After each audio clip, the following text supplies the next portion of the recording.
Hello friends, आज मैं आपको आयुर्वेदिक के पेशे से जिन लोगों के रिस्ट जो कलाई होती है इसमें वीकनेस होती है और वीकनेस भी किस वजह से होती है उसके अलग अलग रीज़न होते हैं। कुछ लोगों की वीकनेस इसलिए होती है कि कैल्शियम लेवल कम है, विटामिन डी कम है, तब हो सकता है, या कि आपकी मसल्स ही वीक है, या ब्लड की कमी है, या फिर कोई नर्व यहाँ से कॉन्ट्रैक्ट कर गई, या फिर क्या होता है कभी चोट लग चुकी होती है लोगों पे, तो वो रीज़न हो सकता है। अगर सर्वाइकल एरिया में कोई प्रॉब्लम है तो आपकी रिस्ट में भी दर्द आता ही है, जो सर्वाइकल स्पाइन की वर्टिब्रा होती है तो उससे कनेक्टेड एक नर्व यहाँ तक आती है। तो ये सब उंगलियों का अलग अलग एरिया के अलग अलग सर्वाइकल बोन से नर्व से कनेक्टेड होती है। तो अगर आपके सर्वाइकल एरिया में कोई नर्व कंप्रेस हो रही है तब भी आपकी कलाई में दर्द आता है और उंगलियों में भी आता है, सुनपन भी हो जाता है, कभी उसमें वज़न उठाने की ताकत भी नहीं होती। ये सब रीज़न होते हैं, ठीक है। आज जो मैं बताऊंगी जिनकी कलाई यानी रिस्ट वीक है और कैल्शियम लेवल इंक्रीज़ नहीं हो पा रहा है।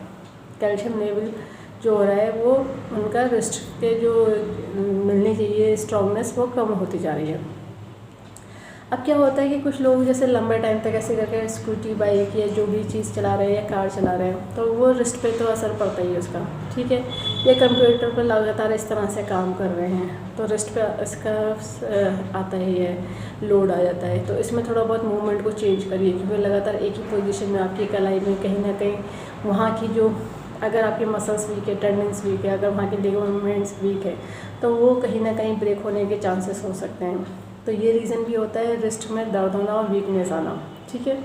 अब अगर आपकी बोन्स ही वीक है यानी आपकी जो बॉडी में जितना कैल्शियम लेवल बोन्स को होना चाहिए बोन्स को नहीं मिल रहा है, अब ब्लड में ज़रूर शो हो रहा है। अगर आपने ब्लड टेस्ट कराया तो ब्लड में तो दिखाएगा, पता चला बोन्स आपकी बहुत कमज़ोर हैं कि ज़रा सा कुछ गिरते हैं तो फ्रैक्चर हो जाता है, ज़रा सा कुछ टकराते हैं तो फ्रैक्चर हो जाता है, या फिर कभी कभी मोच आ जाती है। तो ये सब रीज़न होते हैं, ठीक है।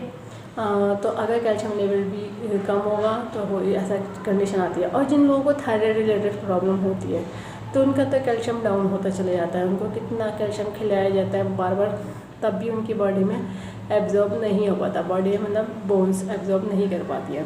तो उसकी वजह से क्या होगा, एक तो बॉडी का वेट बढ़ रहा होता है, जो बोन्स अगर वीक होती है तो उनके ऊपर उसका लोड आने लगता है। कुछ लोगों की कलाइयाँ लोग लगातार यहाँ पे बैंड पहने रहते हैं।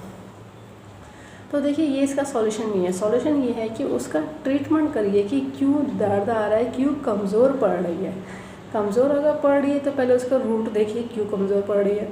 जैसे आपको मैंने बता दिया कि सर्वाइकल स्पाइन में कोई प्रॉब्लम है, ब्लड की कमी है, मसल्स वीक है, या कभी कोई पुरानी चोट लग चुकी है, ये लगातार आपकी गलत पोजीशन में आपका काम हो रहा है, जैसे कंप्यूटर पे लगातार कीबोर्ड में काम कर अगर जो हाथ ऐसे रह गए, मूवमेंट नहीं हो रहा है, या फिर क्या बाइक स्कूटी की वजह से या कार के स्टीयरिंग की वजह से कलाई पर असर पड़ रहा है, या फिर आपने कुछ ऐसा काम कर रहे हैं जिसका जो कलाई का पोजीशन है वो डिस्टर्ब हो रही है पोस्चर।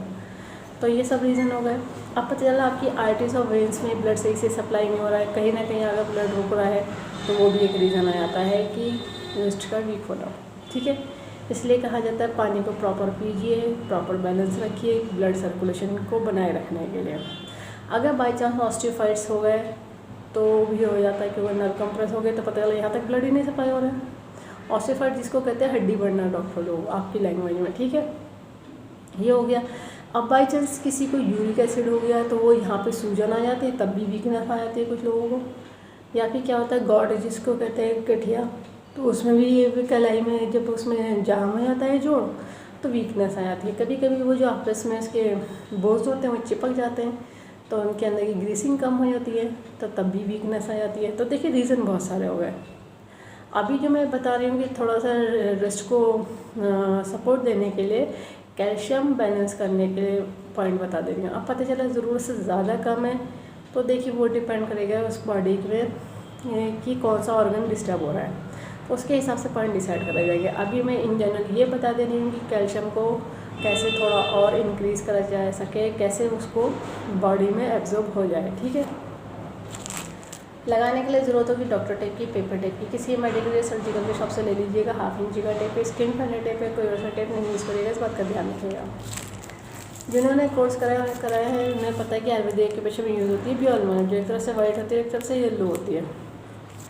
टोन से जुड़े का काम करती है, प्लस माइनस एनर्जी होती है, नॉर्थ पोल साउथ पोल। ये प्योर मैग्नेट ह्यूमन बॉडी के प्रेशर पॉइंट को स्टिमुलेट करने के लिए और बैलेंस करने के लिए बनाई गई है। इसमें पावर होती दी गई जो ह्यूमन बॉडी के प्रेशर पॉइंट को स्टिमुलेट कर सके, बैलेंस कर सके।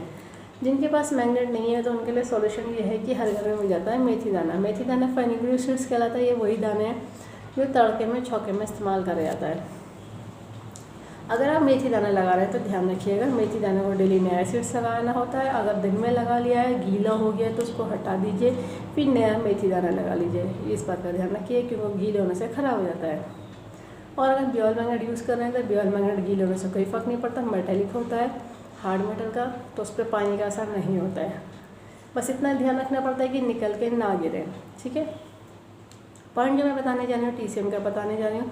जिन्होंने TCM पढ़ी वो लोग तो समझ जाएंगे, बाकी लोग लोकेशन देख कर पॉइंट लगा लीजिएगा। TCM के पॉइंट पे या तो ब्योल मैग्नेट लगेगी या फिर मेथी दाना लगेगा। कलर नहीं लगाइएगा, जिनको कलर की नॉलेज है वो लोग लगा सकते हैं क्योंकि हर की डिजीज़ और कंडीशन के अकॉर्डिंग अलग अलग पॉइंट के अलग अलग कलर होते हैं। लोकेशन समझ लीजिए। ये हमारा थंब है, थंब में लोअर बेस है, लोअर बेस में देखिए बोन है, बोन में जैसे गोल गोल एक हिस्सा उठा हुआ होता है जो इंडेक्स फिंगर की तरफ उठा हुआ होता है, तो उसी से सीधी बोन जो कनेक्टेड आती है रिस्ट तक। तो जैसे ये उठे हुए हिस्से से डाउन में आएंगे, रिस्ट की तरफ मूव करेंगे तो पॉइंट आ जाता है यूबी का 11, यूरिनरी ब्लैडर का 11। और 2 पॉइंट हमारे मिडिल फिंगर में आते हैं रिंग फिंगर की तरफ। एक पॉइंट जिसमें से अपर जॉइंट पे आ जाता है, अपर जॉइंट पे देखिएगा एग्जैक्ट पॉइंट आ जाता है किडनी का 3rd। फिर उसी अपर जॉइंट से जैसे नीचे मिडिल जॉइंट की तरफ मूव करेंगे तो दूसरा पॉइंट आ जाता है किडनी का 7। ठीक है, इस कंडीशन के अकॉर्डिंग ये तीनों पॉइंट करे जाएंगे टोन। देखिए, टोन करने में आपकी मैग्नेट वाइट विजिबल होनी चाहिए और जो स्किन पर टच होना है वो येलो टच होना है।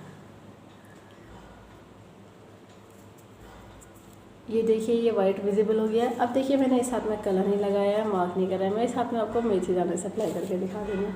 अब जैसे यहाँ पे 2 पॉइंट एक साथ बराबर बराबर है तो 2 मेथी दाने कर लीजिएगा। अभी तो मैंने 1 लगा के दिखा दे रही हूँ। एक ही टेप में 2 कर लीजिएगा। ठीक है, एक साथ 2 रख लीजिएगा, नहीं तो 1 इसके ऊपर लगाइए, यहाँ पर लगाइए पॉइंट के अकॉर्डिंग। यहाँ पर भी 2 मैग्नेट लगेंगे, सिंगल नहीं लगेगा, ये बात का ध्यान रखिएगा। और यहाँ थंब के पीछे तो सिंगल लगेगा क्योंकि सिंगल पॉइंट है। अब जब अगर आपने मेथी दाना लगाया तो मेथी दाने वाले को 5-5 बार एक एक पॉइंट को प्रेशराइज करके छोड़ दीजिएगा। जब भी टाइम मिले मेथी दाने वाले को प्रेशराइज करिएगा। ब्योल मैग्नेट को प्रेशराइज नहीं करा जाता है, इस बात का ध्यान रखिएगा। 10 से 12 घंटे लगा कर रखिए, डेली लगाइए। और इसके अलावा जो भी प्रॉब्लम है, जो भी कंडीशन है, उसके हिसाब से हर पेशेंट के पॉइंट अलग होंगे तो उसके बारे में कंसल्ट कर लीजिए। और इस वीडियो को ज़्यादा से ज़्यादा शेयर करिए, सब्सक्राइब करिए, लाइक करिए ताकि लोगों को पता चल जाए आयुर्वेद के पेशेंट से सभी तरह की डिजीज़ को ट्रीट कर देते हैं, क्योर कर देते हैं, कंट्रोल कर देते हैं, रूट कॉज को ठीक कर देते हैं। फ्यूचर में दोबारा प्रॉब्लम नहीं आती। बस लाइफ स्टाइल को ठीक रखना होता है। बेल आइकन प्रेस करना ना भूलिएगा। बेल आइकन में ऑल ऑप्शन सेलेक्ट कर लीजिएगा। जब भी मैं नया वीडियो अपलोड करूँगी तो आपको लेटेस्ट नोटिफिकेशन मिल जाएगा। लाइक करना ना भूलिएगा। इस वीडियो को एंड तक देखने के लिए thank you very much. See you next time.